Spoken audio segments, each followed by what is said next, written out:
हरिः तन्नो मित्रस्यं वरुणः सन्नो भवत्पर्यमाम् संलयं बृहस्पतिः सन्नो विष्णुरुक्रमः नमो ब्रह्मणे नमस्ते वायो त्वमेव प्रत्यक्षं ब्रह्मासि त्वामेव प्रत्यक्षं ब्रह्म वदिष्यामि ऋतं वदिष्यामि सत्यं वदिष्यामि तन्मामवतु तद्वक्तारमवतु अवतु माम् अवतु वक्तारम् ఓం శాంతి శాంతి శాంతి. స్వామీజీ గారు వాక్యం చెప్పారు మృత్యువు గురించి. మాస్టర్ గారు చిన్నప్పుడు నా డైరీలో వాక్యం రాశారు. మృత్యువుకు భయపడకు, మృత్యువుని కోరుకోకని చెప్పి. మృత్యువుకు భయపడకు, మృత్యువు కోరుకోకని చెప్పి గుర్తుకొచ్చింది. వ్యాకరణంలో భాగంగా సుపర్ణ సూత్రం గురించి వ్యాకరణంలో చెప్పడం జరుగుతుంది. భగవాన్ అమృతరాయ గారు 62లో ఈ పుస్తకాన్ని ఆంగ్లంలో రాశారు. హస్తకళ కూడా వచ్చినాం అనమాట. అది కష్టమైన పుస్తకం మాస్టర్ గారు చెప్పడం జరిగింది. 20 years తర్వాత మాస్టర్ గారు ఈ పుస్తకాన్ని తెలుగులో రాశారు. 2020 సంవత్సరంలో మాస్టర్ కుమార్ యొక్క 75వ జన్మదిన సందర్భంగా సమాచారంలో ఈ పుస్తకం ఆయన రిలీజ్ చేశారు. వాక్యం చెప్పారు ఆయన. ఈ పుస్తకం చాలా కష్టతరమైంది, దుర్లభమైంది. ప్రతిభా బహుశా నాకు పుస్తకం చదువుకోమని చెప్పడానికి ఈ పుస్తకం నాకు రిలీజ్ చేస్తున్నానని చెప్పారు. ఇందులో విజ్ఞానం, సృష్టి విజ్ఞానం అద్భుతంగా ఉంటుంది. అది సాధనాపరమైంది, దర్శనాత్మకమైంది. ఇందులో 52 మంత్రాలు ఇందులో ఉంటాయి కాబట్టి మంత్రాలు మొత్తం చదవను. మాస్టర్గా ఉన్నప్పుడు ఈ సూత్రంతో హోమం చేయించారు మాతో. అనంతకృష్ణ దాంతో హోమం చేయించారన్నమాట. ఆ మంత్రాలు నేర్చుకోమని చెప్పారు. 2 మంత్రాలు మాత్రం చదువుతాను, మన ధర్మం కాబట్టి. ఫస్ట్ మంత్రం ఏంటంటే తస్య వామస్య ఫలితస్య హోతు తస్య భ్రాత మధ్యమో అస్నస్య తృతీయ భ్రాత కృతపృష్టో పశ్యాత్ర పశ్యం నిష్పతం సప్తపుత్రం. ఒకటో మంత్రం. లాస్ట్ మంత్రం దివ్యం సుపర్ణం వాయ సంబృహంతం అపాం గర్భం దర్శతమోషధీనాం అభీషతో వృష్టిపసత తర్పయంతం తరస్వంతం అవసేజో హవిమి. ఈ పుస్తకంలో మనకి మంత్రాలు 4 మంత్రాలు అందరికి వచ్చు. ఈ మంత్రాల యొక్క వివరణ చూస్తే మనకి ఏమి తెలియని తెలుస్తుంది అనమాట. అందులో ఆ మంత్రం ఏంటంటే మనం హోమం చేస్తుంటాం. గౌరీ నిమాయ సలిలాని తక్షేకపది ద్విపది సా చతుష్పది అష్టాపది నవపది బభూవసి సహస్ర అక్షర పరమే వ్యోమన్. నాకు గౌరీ ఉంది కాబట్టి గౌరీ మంత్రం అనుకున్నాను. అది కాదని తెలిసింది పుస్తకం చదివిన తర్వాత. ఆ సంబంధం లేనమాట గౌరీదేవికి మంత్రానికి. చదివేస్తుంటాం మనం. మాస్టర్ ఇస్తున్న తత్వం ఏంటంటే యథాతథంగా, అంటే ఆయన ప్రొఫెషనల్ అండ్ స్పిరిచువల్. మాస్టర్ చెప్తారన్నమాట. ఆ గౌరవముగా గోవు చిత్రముగా నీటిని చిందించు ఒక గంతుతో, 4 గంతులతో, 8 గంతులతో, చివరకు 9 గంతులతో కూడా తిరగలి తిరుగుచు 1000 అక్షరములను పుట్టించు నిలువుగా మించికెగురుచు అంబారావము చేశాను. అసలు అధ్యాయం మనకు తెలియదు, చదివేస్తుంటాం మామూలుగా. మాస్టర్ గారు వివరణ ఇచ్చారన్నమాట. ఒక మంది చదువుతున్నాను. పై మంత్రములలో వర్ణింపబడిన గోవు ఇతర గౌరవ వర్ణము కలదుగా చెప్పబడినది. అనగా సూర్యరశ్మియే మన రంగుగా కలది. అది ఆకాశమును ప్రవహించున్న కాలమనబడు జలములను తన కదలిచే విభాగము చేసెను. ఒక పాదముతో ఎగురుచున్నదనగా సూర్యుని కేంద్రముగా కొని సమస్తము తిరుగుతున్నది. 2 పాదములతో అనగా అహోరాత్రములు, శుక్ల కృష్ణ పక్షములు, ఉత్తర దక్షిణాయములు, స్థూల సూక్ష్మ తత్వములు, ప్రకృతి పురుషులు మనకు 2 సగముల వ్యూహములు అల్లిన అర్థము. 4 పాదములతో అనగా అహోరాత్రములు ఎందలి 4 విభాగములు, వాకుల్లో 4 స్థితులు, సృష్టి ఎందలి 4 పాదములు వారిని నిర్మించను. 8 పాదములు అనగా 3 గంటల విభాగము 8 అహోరాత్రములుగా గాయత్రి ఛందస్సు విభజించున్నది. దీనినే భాగవతమందు అష్టాక్షరి మంత్రమనియు, అందులో నారాయణ కవచమున అష్టభుజులు అష్టబాహువులు వర్ణించబడినది. ఇది వసువులనబడు భౌతిక సృష్టి దినమాన దేవతలను పుట్టించను. దీని నుండి పంచభూతములు మనస్సు, బుద్ధి, అహంకారము అను 8 ప్రకృతులు పుట్టి సృష్టి యందు పనిచేయను. ఈ ప్రకృతులన్నీ నీటి యందు వ్రాయబడిన అక్షరముల వలె మరల వెంటనే కాలమును నీటి యందే కలిసిపోవచ్చున్నవి. కనుకనే ఈ గోవు నీటిని చిందించుచు గంతులు పెట్టినదని చెప్పబడినది. ఈ సత్యమునే ఇతిహాసంగా చెప్పినప్పుడు చతుర్ముఖ బ్రహ్మలోకము నుండి గంగ దిగివచ్చుచు 8 మంది వసువులను పుత్రులుగా పడిసిననియు, అందు 7 వెంటనే గంగలో కలువబడురనియు చెప్పబడినది. 8వ యొక్క ప్రభాసము ఆబ్జెక్టివిటీ మాత్రము భౌతిక లోకమున చిరకాలము భీష్ములుగా నిలబడి ఉండెను. ఈ 8 ప్రకృతులలో పురుషుడు కూడా దిగవచ్చును. అతడు అమర్చుడై మత్స్యుడితో కూడా తోడబుట్టు అవుతున్నాడు. ఇతిహాసమున అష్టమ గర్భమున కృష్ణుడై దిగవచ్చుడుగా చెప్పబడినది. 9 పాదములనగా 9వ యుగ పరాప్రకృతి లేక జగన్మాత, ది వరల్డ్ మదర్. ఇదే ఆత్మీయుల పేరుతో జీవులను వెలిగించుండను. ఇది భూకేంద్రమైన చక్రములను 9 సంభాగములుగా చేయుచున్నది. ఒక్కొక్క దానికి 40 భాగాలు లేక డిగ్రీలు జన్మ కాల జాతక చక్రమున లగ్నం నుండి గల చక్రమును 9 సంభాగములుగా చేయగా వచ్చిన భాగాలపై గ్రహముల దృష్టిని అనుసరించి జాతకుని ఆత్మజ్ఞానము, యోగసిద్ధి మొదలగునవి తెలియను. ఇది వేల జీవులను ఆత్మలుగా సృష్టించున్నది. కనుక సహస్రాక్షర కేంద్రం నుండియే 1000 అక్షరములు వెదజల్లుతుంది. కనుక సహస్రాక్షములను జీవితమందలి అనేక సన్నివేశములుగా కొనుగొచ్చుతున్నది. ఈ 9వ గంతు వలననే సూర్యుడు 1000 కిరణములను అక్షములుగా కలవాడై సహస్రాక్షుడగుతున్నాడు. అనగా ఇంద్రియములకు అధిపతి అగుచున్నాడు. వారిని రూపొందించున్నది. కనుక ఈ గోవు సహస్రాక్షర మరియు నరుల శ్వాసకు మూలముగా వేద పురుషుని సకాల హాకాలములతో శ్వాసను పొందజేసి వారిని సామవేదముగా ప్రదర్శించి కంఠమందలి రేఫములను ఋగ్వేదముగా వెలువరించి వ్యవహరించుతున్నది.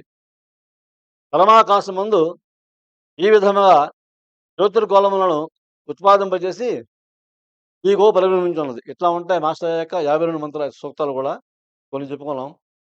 అదేవిధంగా ఈ పుస్తకాన్ని మనకి అందజేసింది డాక్టర్ తేజస్వి. 20 సంవత్సరాలు అబ్బాయి, అతను రాలేకపోయాడనమాట. అందులో ఒకే ఒక ఇంగ్లీష్లో ఉన్నారు కాబట్టి ఒక శ్లోకానికి ప్రశ్న వేస్తున్నారన్నమాట. సుపర్ణ సూత్రంలో సుపర్ణ అంటే lord of the vehicle of the lord ఆంగ్లంలో. పృచ్ఛామిత్వా పరమంతం పృథివ్యాః పృచ్ఛామి యత్ర భువనస్య నాభిః పృచ్ఛామిత్వా పృష్ణో అశ్వస్య రేతః పృచ్ఛామి వాచః పరమం వ్యోమః. ఆంగ్లంలో తేజస్వి రాశారనమాట. ఈ పుస్తకాన్ని పార్వతమ్మ చూసి చదివి మ్యాథ్స్ చదివి, సత్యబాబు మనం చేయవలసింది అబ్బాయి చేయాలని చెప్పారు. అది మాస్టర్ రాయించుకున్నారు. అది మనం చేయాలి, అతను చేశాడు, అతనికి బెస్ట్ వే మాస్టర్ చేయకే అన్నారు. 2020 సంవత్సరంలో రాశాడు అన్నది. దాన్ని ఇంగ్లీష్లో అతను ఇచ్చాడు. I'm asking you, where is the outer edge for this earth, where is the centre of this world, where is the semen that this horse showers, and where is the sky which is the boundary of the speech? These are the 4 questions expressed by Suparna, whose answers are in the next mantra. Sun is the culmination to the boundary of the earth. the center of this world is Yajna. The seven served where the horse is Soma. The boundary to the speech is Brahman. These are the answers proclaimed in the next mantra here. Asva. Horse is symbolical to the vital sheath, Pranamaya Kosa, vital body, that comes down as sun rays. It showers life upon the beings. It fills the bodies with vitality and energizes them with life force. Different colors are nothing but different horses, which are the verily the rays. These rays cause dynamic movement in space. Following those movements, all other movements occur. Horse has been compared to the light rays because of its speed. The prana, life force, carries this body. Without prana, the body collapses and disintegrates. Horses carry humans, hence the comparison and symbolism.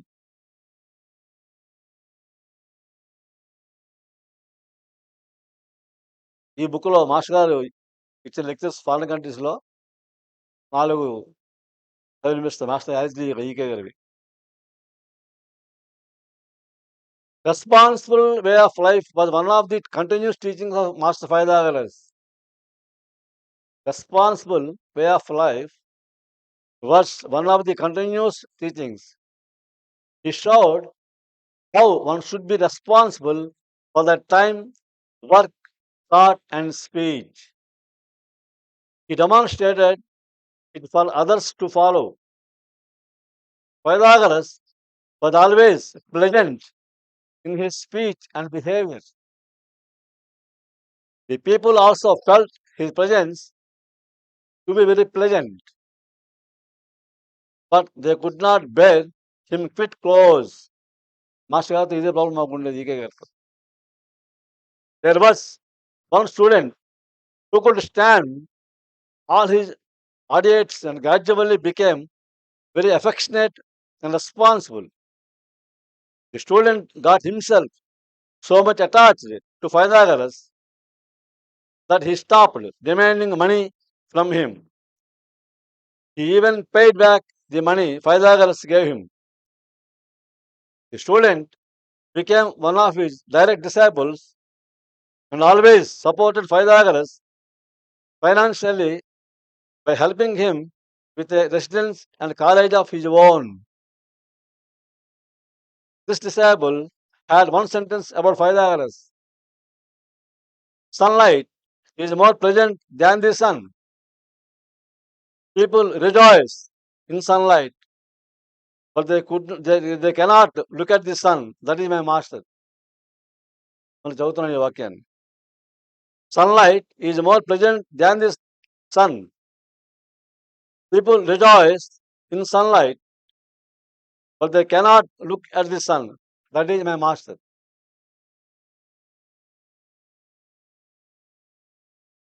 ఇంకొకటి ఆయన జీవితంలో, sometimes Pythagoras worked out experiments which we generally call miracles.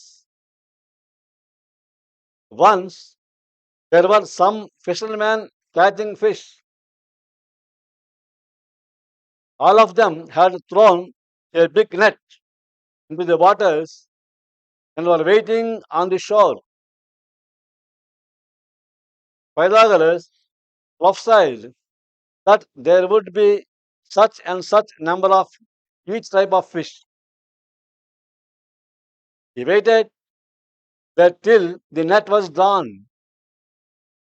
The fishermen found that it was astoundingly correct. Then he advised them, saying, place the net with the fishes in the sea and tell me the cost of the fishes. Place the net with the fishes in the sea and tell me the cost of the fishes. He paid the cost and asked them to return the fishes into the sea. This was one of many interesting incidents of his life. ఇంకొకటి episode పైదాసు గురించి. Pythagoras was also past master in healing. He cured many people with herbs, and while he was touring, he used to carry a bag of herbs with him. Pythagoras also used to converse with animals and plants. One day, the audience of his conference found him speaking to a bear. It was just looking at him, and he was talking just as we talk to each other. He talked for a long time to the bear and asked him to be gentle and mild. To be gentle and mild.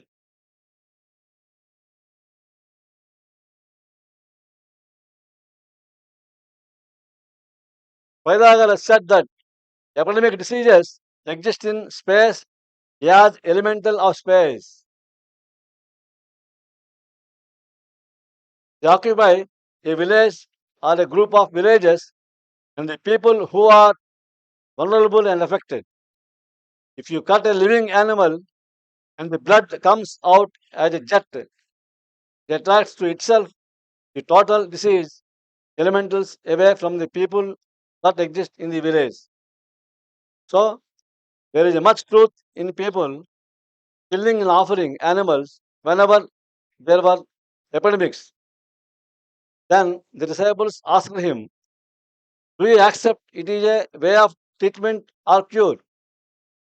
Pythagoras answered, I do not approve it because it is a beastly method. When there are better and more effective methods, we should make use of them. Pythagoras answered, I do not approve it because it is a beastly method. When there are better and more effective methods, we should make use of them. వినుమాత్రం చదవడం జరిగింది. రాజుగారు చాలా ఉన్నాయి అక్కడ చెప్పవలసింది కాబట్టి అవకాశం కల్పించిన మాస్టర్ నమస్కరిస్తూ స్వస్తి.